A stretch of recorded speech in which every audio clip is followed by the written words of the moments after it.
Hey guys, this is my week 13 discussion post video. I was really excited about this because I adore the 50s. It's one of my favorite eras.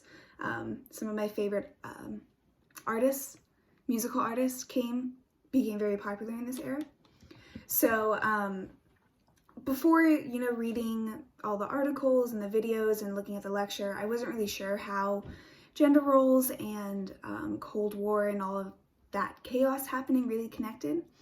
But one of the major things that I saw was the threat of communism was so insane. So the propaganda turned to try and, relieve that pain by saying, oh, just have the perfect family, have a wife, have a husband and 2 kids, and you'll get through this with the perfect family, with gender roles and all of those stereotypical things that come about in that time that I'll talk more about.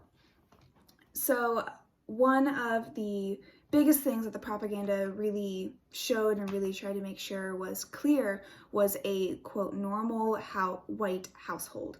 So that meant the nuclear family with 2 children, a husband in a suit, and a wife cooking, cleaning, taking care of the kids, doing everything that the husband is not doing.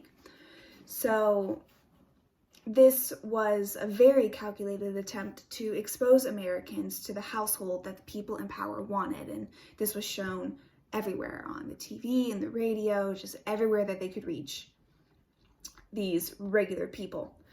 So men in power really wanted to keep women down and to make them feel as though they were doing something when they really weren't doing anything super important that things like the men were doing, like fighting in war and all of these big scale things that in the time they thought were important. So more specifically in media, there were very distinct roles between men and women. The idea is clearly shown in the Father Knows Best episode. The men were the leaders of the household and they were taking on those hard tasks of fighting for the family while the women stayed at home and did what they were told. So the men were seen to be really powerful. They were always in suit and ties and ready for business, ready to negotiate. And the women were seen as caretakers and more softer aspects in the house. There's also some very interesting critiques on women's looks. This was in Ava's article, the statistic on page 101, that more bikinis were being sold to people than the people that were affected by the radioactive bombing were receiving compensation. And if that doesn't show that women were objectified to their looks, I don't know what does. Young girls from an early age were shown that their appearance really matters, and how big their chest was, how small their waist became, it defined who they were. That's also a big stereotype in that time of the women need to be nice, slim, and ready to take care of their husbands and children. This drastically juxtaposed the idea of young boys. It was the idea that boys should be strong, they should be daring men, they should take care of the meek woman, and they should go and fight for our country.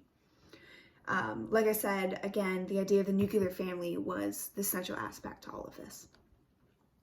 And then the stereotypes of these gender roles, they're still seen today, even though even though they were made as a way to fight communism and to kind of declare men and women to have specific roles in society, the drastic effects are still here.